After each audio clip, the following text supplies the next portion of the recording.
mootummaan naannoo Oromiyaa gamaagama ji'oota jahaa Adaamaatti ta'aa jiruun misooma qonnaa irratti raawwiin fooyya'aan galmaa'uu beeksiseera.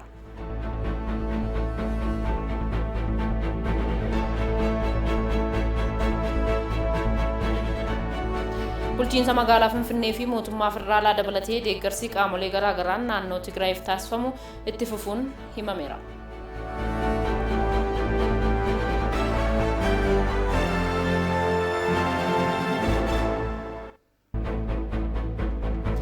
Joe Biden guyyaa pirezidaantii Ameerikaa 46ffaa ta'uun muudamanitti imaammatoota bara Doonaald Tiraamp haquu eegalan.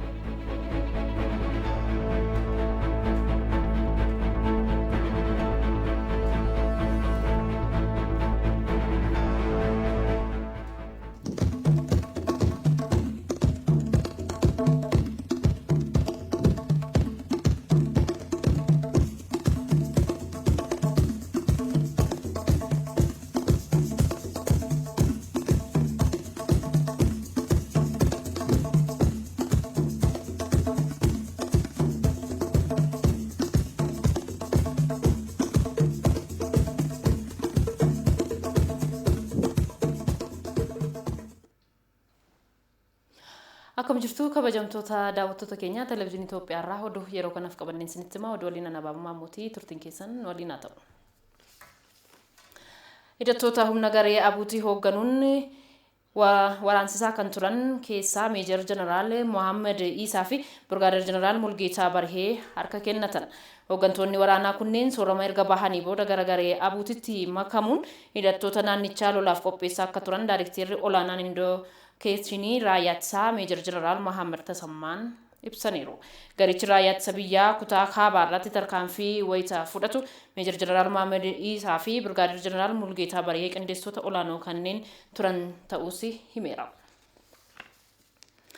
Rakkoon nageenyaa godina Matakkalii hojii qindoomina qabuun furamuu akka qabu manni maree bakka bu'oota uummataa hubachiiseera. Manni marichaa ajjeechaawwan kutaalee garaagaraa namoota nagaa irratti raawwataman irrattis mari'ateera. Yaada murtoo koree dhaabbii dhimmoota hariiroo alaa fi nageenyaa akkasumas seera haqaa fi dimokiraasiin dhiyaate irrattis mari'atameera. Koreen lamaan keessattuu godina Matakkalitti ajjeechaawwan eenyummaa bu'uureffatan raawwatamu qorannoon mirkaneessuu isaaniis ibsaniiru. Gochicha yeroo gabaabaa keessatti to'achuun kan hin danda'amneefis qaamonni kaayyoo siyaasaa qaban waan gahee keessaa qaban ta'uunis himameera. Walitti qabaan koree dhaabbii dhimmoota hariiroo alaa fi nageenyaa Dr. Nagarii Leencoo qaamoleen jijjiiramicha hin fudhanne rakkinicha uumaa akka turanis ibsaniiru. Godinichatti nagaa waaraa buusuu fi yaadonni furmaataa garaagaraas dhiyaatanii irratti mari'atameera.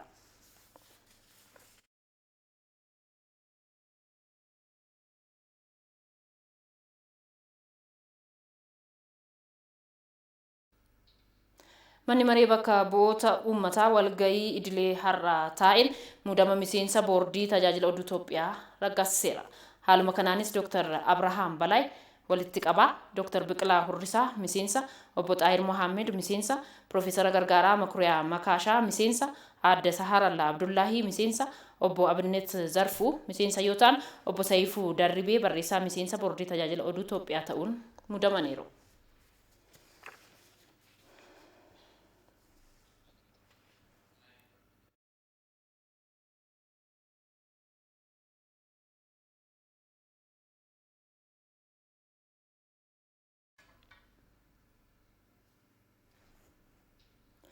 Sudaan dhimma daangaa mariin akka furamu hojjechuu qabdi jedhan Itaamaajoor Shuumiin waliigalaa humna waraanaa Itoophiyaa Jeneraal Biraanuu Juulaa.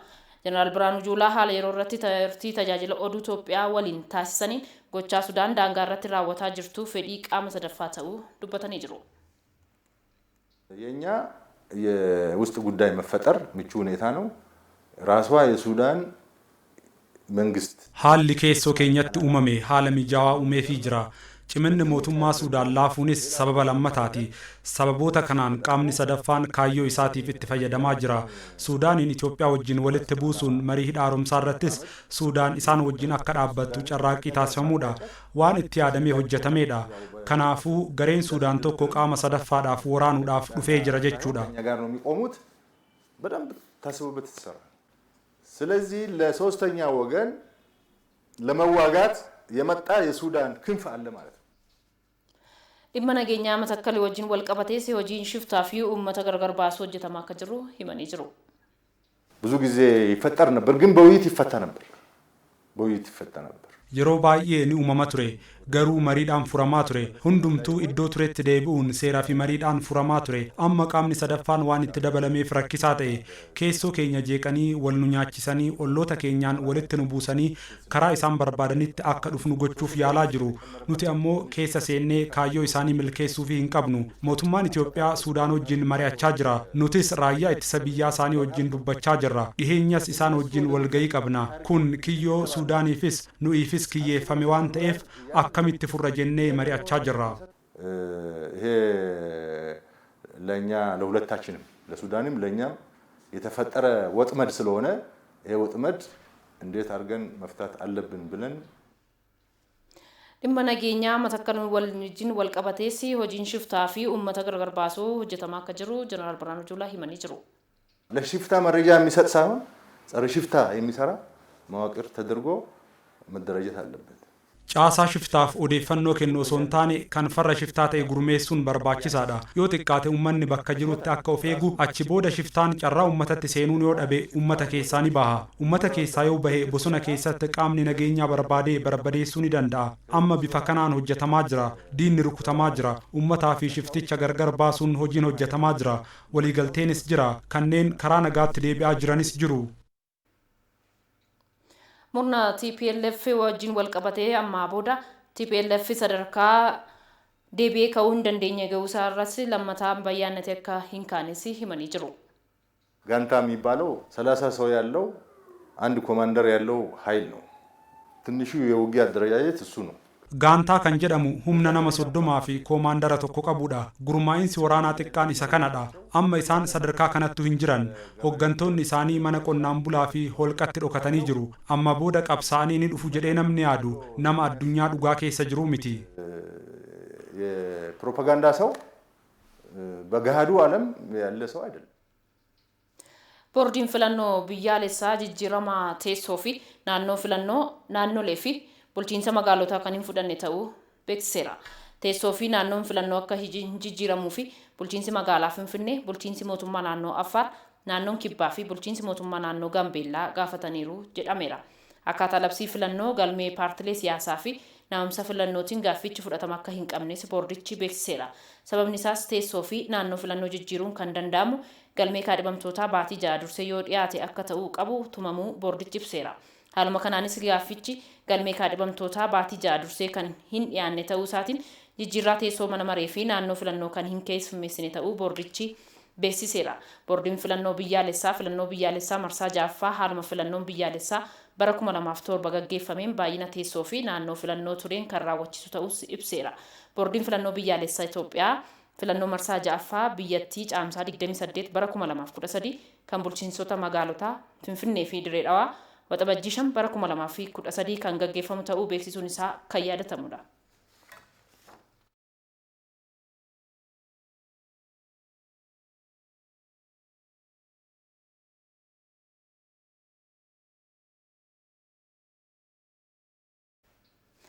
Dureeyyoonni piroojeektii maaddii biyyaa irratti ciminaan hirmaachaa jiraachuu koreen sassaabbii qabeenya biyyaalessaa beeksiseera.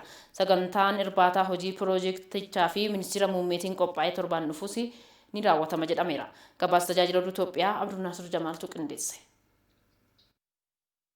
qindeessummaa ministeera muummeen pirojektoota wancii koohishaa fi gurguraa misoomsuuf sagantaan galii walitti qabuu maddiif biyyaaf jedhuun qophaa'ee hojjetamaa jira. Koree walitti qabduu galii biyyoolessaa ministeera muummee Dr. Abiyyiin Ahmadiin turfamutti miseensaa fi qindeessaan abbootii qabeenyaa Ambaasaadar Misgaanuu Araggaa ijaarsa pirojektoota kanneenii eegalchiisuuf galii walitti qabamaa jiraachuu himan. Kanaanis hawaasni daldalaa damee garaagaraa irra jiru hirmaannaa cimaa taasisaa jiraachuu kan dubbatan Ambaasaadar Misgaanuu Araggaa hirmaannaan abbootii qabeenyaa fi dhaabbilee dhuunfaa pirojektoota misooma laggeen shaggar irra ture pirojektoota maddiin biyyaafis itti fufeera jedhan deeggarsi taasifamaa jirus jajjabeessaa ta'uu himan.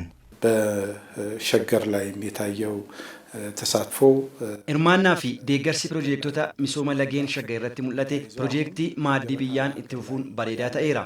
Pirojektoonni kunniin naannoo Oromiyaa, Kibbaa fi Amaaraatti kan argaman yoo ta'u misooma turizimii naannolee fi magaalotaa babal'isuuf kan kaayeffame ta'uu himameera. Torbaan dhufu sagantaan xumura galii walitti qabuu affeerraa irbaataa qophaa'ee ministeera muummee Dr. Abiyyi Ahmadiin kan adeemsifamu ta'uus ambaasaaddar Misgaanuu Araggaa ibsaniiru. Sagantaa affeerraa irbaataa kanarratti hirmaachuuf VIP miliyoona 5 VVIP ammoo miliyoona 10 yoo ta'u abbootiin qabeenyaa hedduun galii galchaa kan jiranii fi waadaa seenaa jiran jedhan. Abbootiin qabeenyaa waadaa seenanis guyyoota muraasa hafan keessatti mallaqa waadaa galan raawwachuun saganticha irratti akka hirmaatan waamicha dabarsaniiru ambaasaaddar Misgaanuu Araggaa. ቪአይፒ እና በቪቪአይፒ ደረጃ የሚሳተፉ ባለሀብቶች የሚሳተፉበት abbootiin qabeenyaa VIP fi VVIP'n irratti hirmaatan kabajamoo ministeera muummeen sagantaan affeerraa irbaataa qophaa'ee torban dhufu adeemsifamutu jira. Kanaafuu VIP miliyoona 5 VVIP ammoo miliyoona 10 hirmaataa jiru. Kanaafis abbootiin qabeenyaa baay'een kan miliyoona 5 fi 10 bitaniiru. Waadaa kan seenes jiru. Hanga sagantaa irbaataa ga'utti hawaasni biizinasii fi daldalaa waadaa galan haaluma waadaa isaaniitiin guyyaan waadaa sun osoo hin ga'in dura guutumaan guutuutti akka galchan waamicha dabarsuu barbaanna. Projektii maaddeen biyyaaf lammiileen Itoophiyaa biyya alaa jiraatan gumaacha mataa isaanii taasisaa jiraachuu kan himan deettaan ministeera alaa ambaasaaddar Burtukaan Ayyaanoo kanaanis dhalattoonnii fi lammiileen Itoophiyaa biyya alaa jiraatan ፕሮጀክቶታ ከኔኔፍ ብሬ ሚሊዮን 27 ደገርሰ ታሲሰኒሩ ጀደን ገበታ ለሀገር ፕሮጀክት ክቡር ጠቅላይ ሚኒስትራችን ዶክተር አብይ ይፋ ካደረጉ ጊዜ ጀምሮ ፕሮጀክቲ ማዲ ቢያ ኤገ ከበጀሙ ሚኒስቴር ሙሜ ዶክተር አብይ አህመድ ፉምሰይ ኤገሌ ዲያስፖራን ጉማቸ መታሳ ታሱረት አርገማ ከናንስ ሃንጋ ወጠበች ሶዶማት ፕሮጀክቲን ኩን ኤገለሚ ሃንጋ ጥቡረሙቲ ከሮር ፈሚቱ ጅራ ሃንጋ ወጠበች ሶዶማትስ ብሬ ሚሊዮን ሸንተማ ዲያስፖራ ራውለት ቀቡፍ ከሮስኒ ቱሬ ሃንጋ ገባስኒ ኩን ቅንዳይትስ diaspora biyyoota hundaa keessatti argamurraa birrii miliyoona 27 walitti qabamuu danda'eera. Bakkeewwan kunniin yeroo misooman maddoota galii haaraa uumuun cinatti abbootii qabeenyaaf damee hojii garagaraan carraa investimentii irratti akka hirmaataniif kan gargaaruu fi hojii dhabdummaa dargaggootaa hir'isuu keessatti shoora olaanaa qaba jedhamee eegama. Qaamoleen naannoo Tigraay fi gargaarsi namoomaa dhiyaachaa hin jiru jedhan kanneen bu'aa siyaasaa buufachuuf barbaadan ta'uu bulchiinsi yeroo naannichaa beeksiseera. Mootummaan federaalaa fi bulchiinsi naannichaa qindoominaan deeggarsicha dhiyeessaa jiraachuu hojii raawwachiisaa olaanaan bulchiinsa yeroo naannichaa Dr. Muluu Naggaa himaniiru. Dabalata qabna. Hojii gaggeessaa olaanaan bulchiinsa yeroo mootummaa naannoo Tigraay Dr. Muluu Naggaa haala yeroo irratti turtii tajaajila oduu Itoophiyaa waliin taasisan. Bulchiinsi yeroo wayita hojii eegaletti lammiileef deeggarsa taasifamuuf irratti xiyyeeffatee hojjetaa jira jedhan. Sochii deeggarsa namoomaa taasifamuu fi gareen abut konkolaattota fe'umsaa barbadeessuu fi warreen hafan immoo fudhatee baduun deeggarsicha tattamaan raabsuu fi rakkoo uumeera jedhan. Ta'us mootummaan federaalaa bulchiinsa yeroo naannichaa waliin ta'uun rakkicha furuu fi kutannoon akka hojjetaa jiru dubbatan. በዚህ ግጭት ምክንያት የህዝቡ ገና አጨዳ ጊዜ ነበረ እህል የሚሰበስቡት ጊዜ ነው ይሄን ችግር የተፈጠረው sababa walitti bu'insaan wayita midhaan haamamee walitti qabamaa jirutti kan rakkoon kun uumame humni rakkinicha uumes dhimma uummataa akka hin qabne kan mul'isudha. Haala kana keessatti kan uummatichi ibsaa fi bishaan malee ture. Haala kanaan ji'a tokko ol turuun ulfaataadha. Ta'us mootummaa federaalaas ta'ee bulchiinsi yeroo naannichaa rakkinicha hubateera. Rakkinicha furuufis kan duubatti jedhe tokkollee hin qabu. Haa ta'u jedhamee waan ta'es miti. Haala kana keessatti garuu bakkeewwan magaalaarraa fagoo ta'anii fi bakkeewwan rakkoon nageenyaa jirutti beelli ni uumama. Garuu kana mootummaan federaalaas ta'ee bulchiinsi yeroo naannichaa taa'ee ilaalle hojiin dursi kennamee fi hojjetames dhimma kanadha. Oduu naannoo Tigraayiif deeggarsi namoomaa dhiyaachaa hin jiru jedhus soba ta'uu himan. ሰብአዊ ድጋፍ እንዲሰጥ በመንግስት በኩል ምንም ወደ ኋላ deeggarsi namoomaa akka taasifamuuf gama mootummaan kan duubatti deebi'ee hin jiru. Sababii humnaa ol yoo ta'e qofa. Kana immoo bu'aa siyaasaaf miidiyaaleen haasaa jiru. mootummaan wayita opereeshinii eegalurraa kaasee kana hojjeteera. Deeggarsi namoomaa akka barbaachisu buqqa'uun lammiilee akka uumamu yaadameera. Jalqabarraa eegaleetu kan hojichi eegalame. Naannichatti bakkeewwan garaagaraatti tajaajilli ibsaa, bishaanii fi baankii eegalamuu kan eeran Dr. Muluu Naggaa bakkeewwan tajaajilli eegallee akkasumas hojjettoota mootummaaf warreen miindaan hin kaffalamneefis akka kaffalamu himaniiru. በተቻለ ፍጥነት ባንክ ጀምሮ ስራ ተጀምሯል። ነገር ግን ይሄ ወደ ሌሎች ዞኖች መሄድ አለበት። ariitii danda'ameen baankii dabalatee tajaajilli eegaleera. Adeemsi kunis godinaalee kaanis qaqqabuu qaba. Kana furuufis kallattiin kaa'amee jira. Murtii mootummaan federaalaa dabarseen hojimaata fooyya'uu qabu fooyyessuun mindaan hojjettootaa akka kaffalamu hojjetaa jirra. Naannoo Tigraayin deebisanii ijaaruuf Itoophiyaanonni hundi deeggarsa barbaachisu akka taasisanis Dr. Muluun waamicha dhiyeessaniiru. አሁን በምናደርገው የመልሶ ግንባታ ስራ የአብሮነትና የመተጋገዝ ስራ ቢሰራ hojii deebisanii ijaaruu waan qabaniin deeggarsa kan taasisan haala baratamaa deeggarsa lammummaa osoo taasifame yeroo gabaabaa keessatti rakkoo kana keessaa ba'uun ni dandeenya. Naannoo Tigraayitti lammiilee kanaan dura gargaarsa jiraachaa turan miliyoona 1.8 dabalatee lammiilee miliyoona 2.5 gargaarsa dhiyeessuuf hojjetamaa jira jedhameera. Komishinii hooggansa yaaddoo balaa biyyaalessaa Mitikuu Kaasaa deeggarsa jiraattota naannoo Tigraayii fi lammiilee godina Matakkalii buqqaaniif taasifamu ilaalchisuun ibsa kennaniiru. Naannoo Beenishaangul godina Matakkalirraa lammiilee buqqaan 97,000 deeggarsi midhaan nyaataa kuntaalli 51,000 akka dhiyaatuuf hojjetamaa jiras jedhaniiru.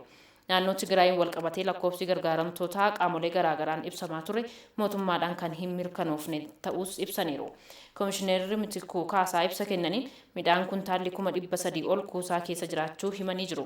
Daakuun kuntaala 60,000 fi zayitiin liitiraa miliyoona 1.7 qamadiin ammoo kuntaalli 100,000 fi 73,000 gara Maqaleetti ergamuus beeksisaniiru.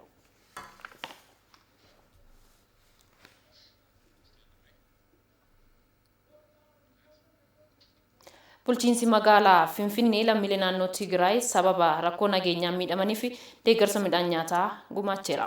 Deeggarsa midhaan nyaataa taasifamee birrii miliyoona 18 fi 300,000 kan baasus ta'uu himameera. Kantiibaatti aantuu bulchiinsa magaalaa Finfinnee Adaanech Abeebee deeggarsichi deeggarsa marsaa jalqabaa ta'uu ibsaniiru. የትግራይ ህዝብ በእርግጥም ለኢትዮጵያ ግንባታ ለኢትዮጵያ ሰላም Uummanni Tigraay ijaarsa Itoophiyaaf, nageenya Itoophiyaaf, ijaarsa dimokiraasii Itoophiyaatiif uummata gahee olaanaa ba'edha. Uummata keenya. Yeroo kamiyyuu wajjin jirra, wajjin dhaabbanna.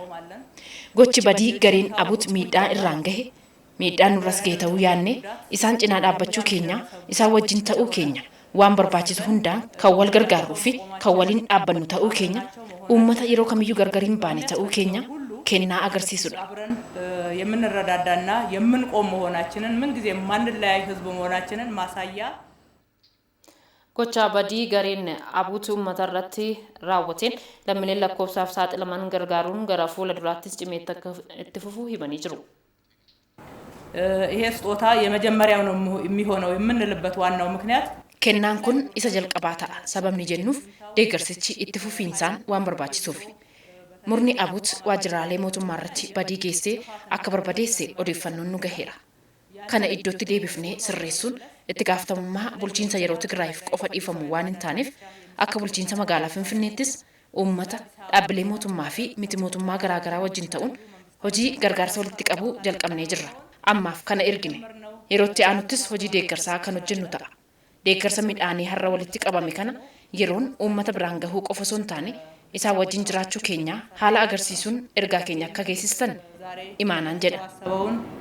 የእህል እርዳታ በወቅቱ ለህዝቡ እህሉን ብቻ ማድረስ ብቻ ሳይሆን አብረናቸው እንዳለን መልእክት በሚያስተላልፍ መንገድ መልእክታችንን ይዛችሁ እንድትሄዱልን አደራ ላለሁ። Ayyaana injifannoo Adwaa waggaa 125ffaa qophiilee garaagaraan kabajamuuf qophiin eegalamuu Ministeerri Aadaa fi Turizimii beeksiseera. Koreen miidiyaa fi koominikeeshinii kabaja ayyaanichaaf hundaa'e hooggantoota miidiyaalee wajjin mari'ateera. Maricha ayyaanicha kabaja isaaf maluun yaadachuuf akka gargaaru walitti qabaatti aanaan korichaa obbo Gazzaany Abaatee himaniiru. Ayyaanichi gurraandhala tokkorraa eegalee naannoo qulqulleessuu, hidha haaromsaaf galii walitti qabu akkasumas hojiilee aartiitiin akka kabajamu ibsameera. Dhaabbileen miidiyaa seenaa injifannoo Adwaa dhaloonni sirriitti akka hubatu barsiisuu qabus jedhameera. Ayyaanicha irratti koorporeeshinii biroodkaastii Itoophiyaa xiyyeeffannoo addaa kenneef akka hojjetu hojii raawwachiisaa olaanaan koorporeeshinichaa Dr. Nigusee Mitikuu maricha irratti ibsaniiru. Koreen biyyaalessaa kabaja ayyaanichaa Pirezidaanti Saalawarq Zawudeen durfamus hundaa'uu hojii eegaluun isaas himameera. Ayyaanni injifannoo Adwaa bara kanaa mata duree Adwaa faajjii tokkummaa sabdaneessummaa jedhuun kabajama.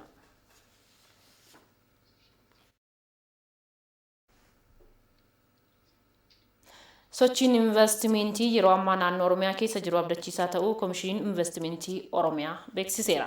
Naannichatti piroojektonni investimentii kaapitaala birrii biiliyoona 300 ol galmeessisiisan hojiirra jiraachuu komishiniitti aanaan Komishinii Investimentii Oromiyaa Waasiyuun Golgaa ETV Afaan Oromootti himaniiru. Teedros Tola. Naannoon Oromiyaa carraalee qabeenya uumamaan qabduu fi bu'uuraalee misoomaa fooyya'aa jedhamuu danda'u qabduuf hojii investimantiitiif filatamtuu ta'uu ragaaleen ni agarsiisu. Dhiyeenyattis haala qabatamaa biyyattii keessa tureen sochiin investimantii qabbanaa'us erga riiformiin diinagdee Oromiyaatti hojiirra ooluu eegalameenas investimantiin naannichaa bayyanachaa jiraachuu koomishiniin investimantii naannoo Oromiyaa beeksiseera.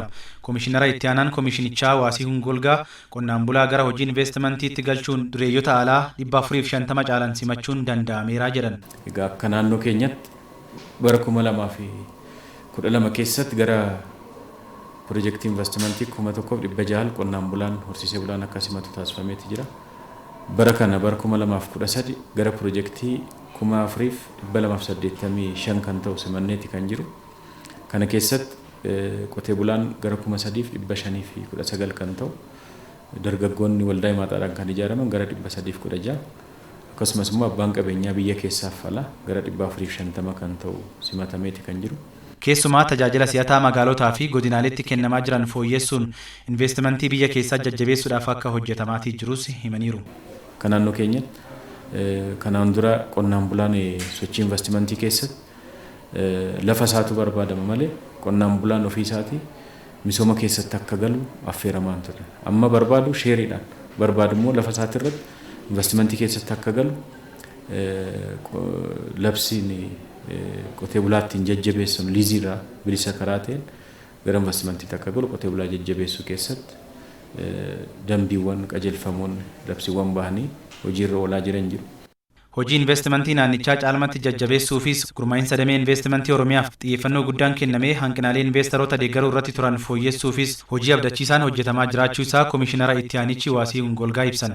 Hojii keessa akka isaan galan yeroodhaa gara yerootti hanqinoota hordoffiif deeggarsaan godhameen piroojeektoota FDI ta'an kan foreign direct investment irratti bobba'an gara piroojeektoota 28 kan ta'anii fi piroojeektoota domestic ta'anii 69 kan ta'an rakkoo isaanii karaa seektaroota dhimma isaan laallatu wajjiniin lafaa wajjiniin akkasumas seektarri ibsaas rakkoo isaanii hiikuudhaaf yeroo kamii caalaatti qindoominaan kan hojjetaa jirru ta'uu isaati. Gama carraa hojii fi fayyadamummaa damee investimentiitiin jiru guddisuuf hawaasnis ta'ee dureeyyoonni waloon akka hojjetaniif bu'uura waliigalteen investimentii ajajuun hawaasnis investimentii tumsaa dureeyyoonnis itti gaafatamummaa hawaasummaa qaban akka bahaniif kallattiin kaa'amee deeggarsi mootummaas itti ida'amee hojjetamaa jira. Waliigalattis investimentii irraa bu'aan sharafa alaa oomishaalee alergii irraa argamaa jirus ammatti danqaan COVID-19 addunyaatti fideen gaaga'amaatii jiraatus biyyattiin bu'aa jajjabeessaa damee kanaan argataa jirtii himan koomishinara itti aanaan koomishinii investimentii Oromiyaa Waasii Hungolgaa. Jiraattonni godina Shawaa Lixaa aanaa noonnoo riqicha laga ijaaraa irratti hojjetamaa jiru gaaffii yeroo dheeraaf gaafachaa turan kan deebisu ta'uu ETV'tti himaniiru. Abbaan taayitaa daandiiwwanii godina Shawaa Lixaa piroojeektoonni sadarkaa godinaa hojjetamaa jiran yeroo qabametti xumuramuun hawaasaa fi tajaajila akka kennaniif xiyyeeffannoon hojjechaa jiraachuu beeksiseera. Fayyeraa Margaa. Lageewwan gurguddoo aanaa noonnoo keessa darbuun laga gibeetti dabalaman keessaa lagni ijaaraa isa tokko yoo ta'u lagichi gandoota aanaa noonnoo bakka lamatti addaan qooduun keessa darba. Lagichi riqicha dhabuu isaatiin baruma baraan qabeenyaa fi lubbuu namoota hedduu galaafachaa turu jiraattonni aanichaa ETV'n dubbise kan himan. Nama baay'ee mararaa baay'ee horii baay'ee nyaatamee gabaa dhaqatee nagalu karaatti hafee haati ilmoo manatti dhiiftee baatee ilmoo ishiitti galuu dadhabdee as keessatti hafte ammana jedhamee waan himamu miti. Kan ammarraati laphee keenya keessaan banne dubartiin tokko dildila namtoshee irraa kuftee mucaa dugdatti baatteetu jirtu dildila sanarraa mucucaattee bishaan keessa buutee lubbuun ishii darbe. Qodaa baay'ee as keessatti caccabsinee deemaa irraa namarraa gamnetti seenaa baay'ee rakkisnee jira. Waqtii gannaa immoo ciruma hin yaadamu amma gara gaaratti naannofnee deemna malee irraan gadee kan gadi hin dhufu. Rakkoon sababii riqicha dhabuu laga jaaraatiin isaan irra gahaa ture furmaata akka argatuuf irra deddeebiin gaafachaa turuu kan dubbatan jiraattonni kunneen riqichi yeroo ammaa lagicha irratti ijaaramaa jiru gaaffii isaanii bara dheeraaf furmaata jechuun kan abdatan ta'uu dubbatu. Nama nyaateera horiis nyaateera waan baay'ee nurraan gaheera. Amma immoo nu ijaarameef gammannee irraa mangistiin haa galatoom. Riqichi kun yeroo gabaa keessatti bara 2012 jalqabamee 2013 hin xumuramaa jira. Amma kun sadarkaa dhumaarra qabeera jechaadha. Hojii saffisaan hojjetamaa jiru hojii gaariidha jennee fudhanna. Kana arguudhaaf garuu hamma namma miti kan nuti gammachiisu daa'ima ammaa miti nuti warra rakkoo arginee rakkina akkamii arginee dabarsine baay'ine bara akkanaa seera akkanaa seenaa akkanaa wanti takkaa jiru hin jiru nu gammachiisa jechuudha. Riqichi laga Jaaraa irratti ijaaramaa jiru bara 2012 baay'ata birrii miiliyoona 12 eegaluu kan himan itti gaafatamaan waajjira abbaa taayitaa daandiiwwanii aanaa noonnoo gammachuu dirribaa ijaarsa bara kana xumuramuun tajaajila ni kennaa jedhan. Piroojeektiin kun dhuma 2011 diizaayinii isaa ispeesifikeeshinii isaa wanti hundi hojjetamee hojiitti akka galamu taasifamee jecha 92 irra ga'eera. Already kan irratti hojjetamu kana bichaa irratti hojjechuudhaan ala tajaajila ji'a tokko ji'a lama booda kan kennudha jechaadha. Aanaa noonnootti piroojeektiiwwan baasii aanaanis ta'ee godinaatiin hojjetamaa jiran xiyyeeffannootti kennuun saffisaan hojjetamaa jiraachuu kan himan bulchaatti aanaa noonnoo Gizaa'u Sirneessaa ijaarsi riqicha laga Jaaraas gaaffii rakkoo bulchiinsa gaarii kan deebisudha jedhan. Uummata bal'aadha kan keessummeessu komii bal'aas ture laga kanarratti riqaan kunis riqaa guddaadha humna aanaa fi humna godinaatiin humna hojjetamu miti. Oromiyaatu hin deeggaree gaaffii uummataa yeroo dheeraa rakkoolsi gaariitiin qabamedha. Nu gargaaree jira waan ta'eef dhaabbata borii kan jedhamuuf bara 2012 keessa kenname haala amma itti ilaalaa jiru saffisa gaariidhaan hojjetamaa jira. Bara kanallee xumuramee hawaasaaf tajaajila kennee teegaa jirra jechuudha. Riqichi laga Jaaraa irratti hojjetamaa jiru sadarkaa saffisaan hojjetamaa jiraatullee laga Jaaraa osoo hin gahin riqichi laga Qarsaa ijaaramuu dhabuun ammas gaaffii hawaasni aanichaa kaasaa jirudha. Kanaaf furmaanni maali jechuun itti gaafatamaa abbaa taayitaa daandiiwwanii godina Shawaa Lixaa obbo Girmaa Ayiluu gaafanneerra. Riqaan laga Jaaraa akkuma isin argitan haala gaariirra kan jiru. Almost inni hin xumurama jechuudha. Amma riqaan kun faankshinaali kan ta'uu hin danda'u yoo riqaan laga Qarsaa ijaaramedha jechuudha. Kanaaf bara kana keessatti gaaffiin kun riqaaleen diizaayinii qabanii fi tajaajilli daandiin isaanii ijaaramanii odoo riqaa hin argatiin jiran kana salleekti goonee biiroodhaaf dabarsinee jira.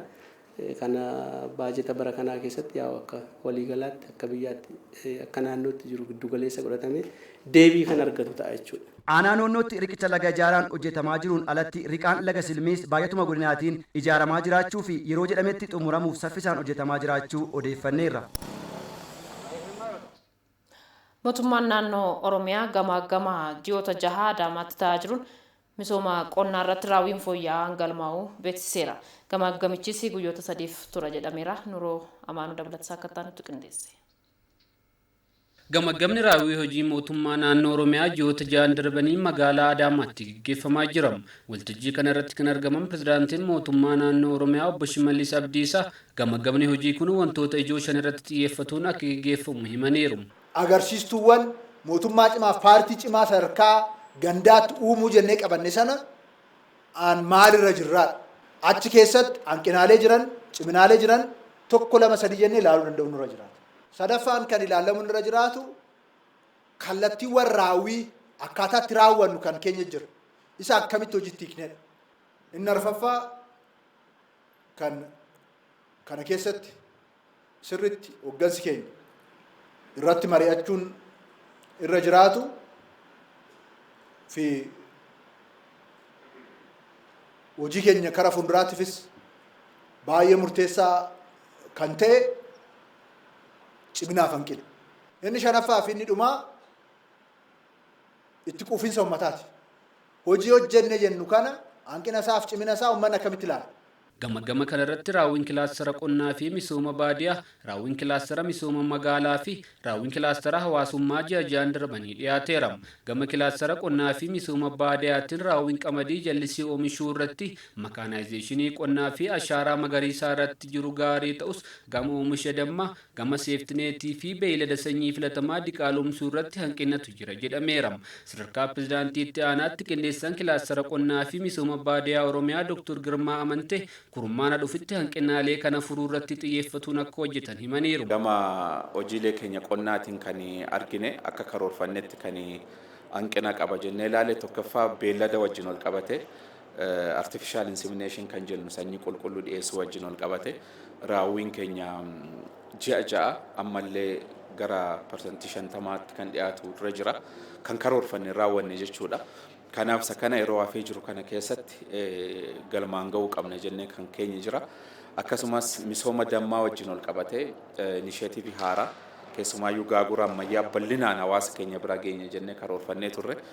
achirratti amma bajeta dhiyaateetiin hojiin hojjetamee jira gara gaagura 30,000 oli akka walii galaatti ji'a ja'a kana keessa hojjenneerra garuu inishiyatiivii qabame gaagura 300,000 hawaasa biraan ga'u wajjin hanqina bajetaa wajjin ol qabate amma deemuu qabnu ittiin deemne.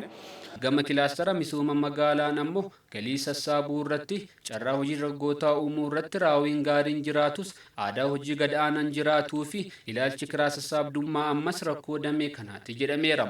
Hanqinaatti dhimmoonni ilaalaman tajaajilaa wajjin wal qabate kenna tajaajilaa keenya ammallee akkaataa barbaadameen fooyya'aa ta'uu hin dandeenye. Honestly dubbachuudhaaf tajaajilli keenya dijitaalaayiz haa ta'u tajaajilli keenya teeknooloojiin haa deeggaru tajaajilli nuti uummataaf kenninu istaandaardii isaa eeggate ta'uutu irra jiraata karaa jiruun kallattiin taa'ee jira magaalota muraasa qofaatu kan irratti deeme jechuudha fakkeenyaaf magaalota akka sabbataa fudhachuudha dandeenya laga xaafoonis hanga tokko jalqabee jira garuu immoo uummata bal'aa bira dhaqqabuu irratti ammas gahaadha jennee hin fudhannu dabree magaalota keessatti rakkoon kiraa sassaabdummaatiin wajjin wal qabatu tajaajila maallaqaan bitachuutiin wajjin wal qabatu ammas guutumaan guutuutti waan hin eeggatiniif toorri xiyyeeffannaa keenyaatii fi qabsoo fuula duraa kan nu gaafatu kurmaana sadaffaa keessatti dhimmoonni fooyyessuu nurra jiraata jennee yaadnu keessaa kenna tajaajilaatii wajjin dhimmoonni wal qabatan siireeslii dhimmoota ilaalamuu qaban waan ta'e jecha uummanni keenyas nu deeggaruutu irra jiraata. Bakka namni kan nu hin jiraannetti kan fudhatus waan hin jirre jecha uummannis kana cinaa dhaabbate tajaajila mootummaan uummataaf kennuun dirqama isaati. Tajaajila kan nu kana akka mirgaatti akka dirqama mootummaatti immoo mirga uummataatti akkaataa saniin fudhatu waan irra jiraatu tajaajila irratti ammas hanqinni bal'aan jiraachuu isaa. Dhaabbilee fayyaa babal'isuu irratti manneen barnoota bultii addaa ifa boruu ijaaruu irratti koovid dandamachuun sochii barnootaa itti fufsiisuun hojii gaarii ji'aan darban kilaastara hawaasummaan hojjetameera jedhameera. Hirmaattonni waltajjii kanaa gama isaaniitiin gamaggamni hojii kun ciminaa fi hanqinaalee isaanii addaan baafachuun hojii fuulduraaf akka isaan kakaasu dubbataniiru. Gamaggamni yeroo yeroodhaan akkasitti qophaa'uunsaa tokko cimina jiru jechuudha. Cimina hojii keessatti jiru daran kan itti fufsiisuudha. Hanqinoota jiran immoo kan sirreessaa deemu ta'uu isaati jechuudha. Maaliif kanaan dura yeroo yeroodhaan akkana hojiin ilaalamaan deemu. Rakkoo adda addaa keessa turame rakkoo sanaa jedhamee gara sanatti kan inni dhufa. Bara kana garuu hojii irratti xiyyeeffannoon yeroo yeroodhaan jechuudha. Yeroo yeroodhaan hanqinni jiruuf ciminni jiru waan ilaalamaa deemaa jiruu fi aanaa keessattis bu'aan argamaa jiru bal'aadha jechuudha. Hawaasni amma faayidaa guddaadha kan inni argataa jiru. Ciminoota ilaallee jirra. Ciminoota sana caalmatti gabbifachuutu nurra jiraata. Horata gaarii godhannee cimnee qabannee deemudha. Lammaffaa immoo hanqinni addaan ba'an jiru. Lakkaa'amanii seektaroota hunduma keessatti hanqinni addaan baheetoo jira. Hanqinni addaan bahee kun immoo furamuutu isarra jiraata. Uummannis akka furamuuf barbaada. Mootummaanis fedhiin inni qabu hanqina kana furuudha. Jiraattonni godina Wallaggaa Bahaa aanaa eebantuu gochaa abaa'oo shanii balaaleffachuun hiriira bahaniiru. Gama birootiin godina Horroo Guduruu Wallaggaa aanaa Abbaay Coommanittis dargaggoonni maqaa abaa'oo shaniitiin saamicha irratti qabamuu isaanii qajeelchi poolisii godinichaa beeksiseera. Gabaasa waajjira dhimmoota kominikeeshinii godinaalee lamaanii Ababaayyoo Kafaniitu dhiyeessa. Jiraattonni godina Wallagga Bahaa aanaa eebantuu gocha badii abaa'oo shanii hiriira bahuun balaaleffataniiru. Hiriiricha irrattis dhaadannoowwan garaagaraa dhageessisaniiru.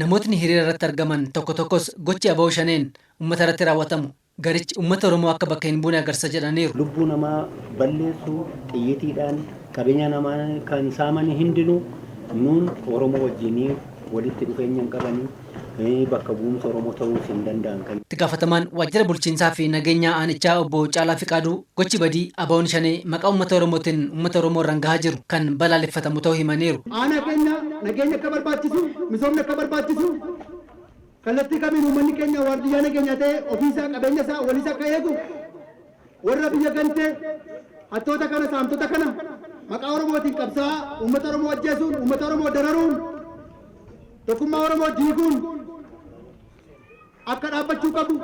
Gama birootiin godina Horroo Guduruu Wallaggaa aanaa Abbaay Coommanitti namoonni maqaa abaa'oo shaneen uummata Oromoo irratti saamichaa fi dararaa raawwachaa turan 3 to'atamuu isaanii qajeelchi poolisii godinichaa beeksiseera.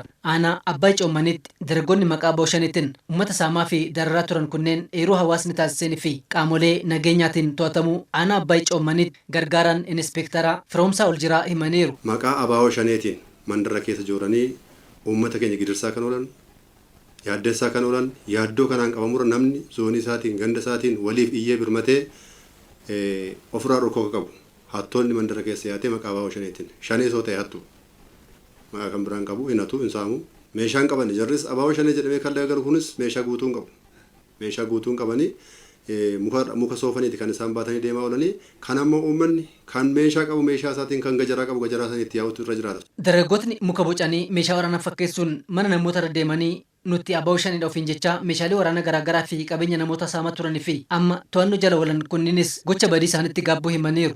Egaa gochaa nuti gochaa turre mandara namaarra deemnee meeshaa fidaa jenneetu yoo isaan meeshaan hin jiru jedhanii birrii fidaa jennee doorsisnaa jechuudha. Gochi kun immoo sirrii miti gocha badii hojjenneerra. Hoogganaan qajeelcha poolisii godina Horroo Guduruu Wallaggaa Koomaandar Hinsarmuu Hulluuqaa badiin abaaboon shanee godinichatti geessaa jiru hir'achaa dhufuu himanii uummatni caalmatti mootummaa fi qaama nageenya cinaa dhaabachuun nageenya isaa mirkaneeffachuu qaba jedhaniiru. Abaaboo shaneen uummata keessaa bahee uummata kanaaf nagaa kennuu hin dandeenye. Haa ta'uutii yeroo ammaa kanatti kan duraarra fooyyee qaba tasgabbiin jira. Hawaasni keenya hubateera. Kanarraa kan ka'e akka duraa uummata keessattis fudhatama waan dhabeef tasgabbiin amma jiru haala gaariidha jechuu hin dandeenya.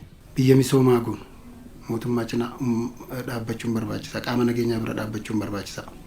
Qaamni nageenyaas uummata kanaaf quuqame kutannoodhaan aarsaaf qopheessee hojjechuun barbaachisaadha waanuma jedhuun gabaabsee dhaamsuu barbaada.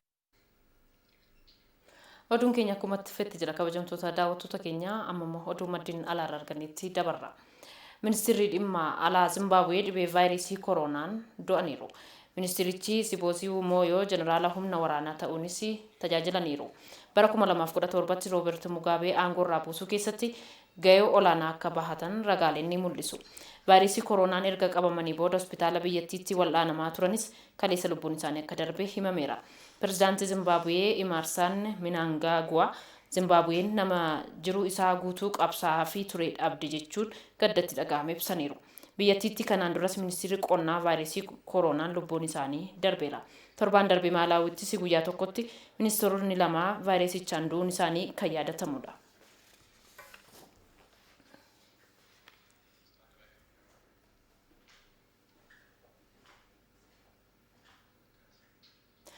Joe Biden pirezidaantii Ameerikaa 46ffaa ta'uun muudamaniiru. Kamala Harris ammoo dubartii jalqabaa pirezidaantiitti aantu Ameerikaa ta'uun kakuu raawwataniiru. Sirna kakuu akkuma xumurameen Joe Biden maatii isaanii qabatanii masaraa biyyaalessaa seenuun hojii pirezidaantummaa eegalaniiru. Hojii guyyaa jalqabaatiinis tarkaanfiiwwan kanaan dura Doonaald Tiraamp fudhatan haquu irratti xiyyeeffataniiru. Haaluma kanaanis biyyattiin waliigaltee jijjiirama qilleensaa Paarisitti akka deebitus mallatteessaniiru. Dhorkaan lammiilee biyyoota Islaamaa kanneen akka Iraan, Liibiyaa, Somaaliyaa, Siiriyaa fi Yaman Ameerikaa akka hin seenne Doonaald Tiraamp mallatteeffamee ture akka haqamu mallattoo isaanii mirkaneessaniiru. Ijaarsi dallaa Ameerikaa fi Meeksikoo gidduutti ijaaramaa tures akka dhaabbatu oolmaa isaanii guyyaa jalqabaatiin murteessaniiru. Hojiin ijoo inni biroo xiyyeeffannoo kennamee fi weerara vaayirasii koronaa to'achuu akka ta'es himamee jira.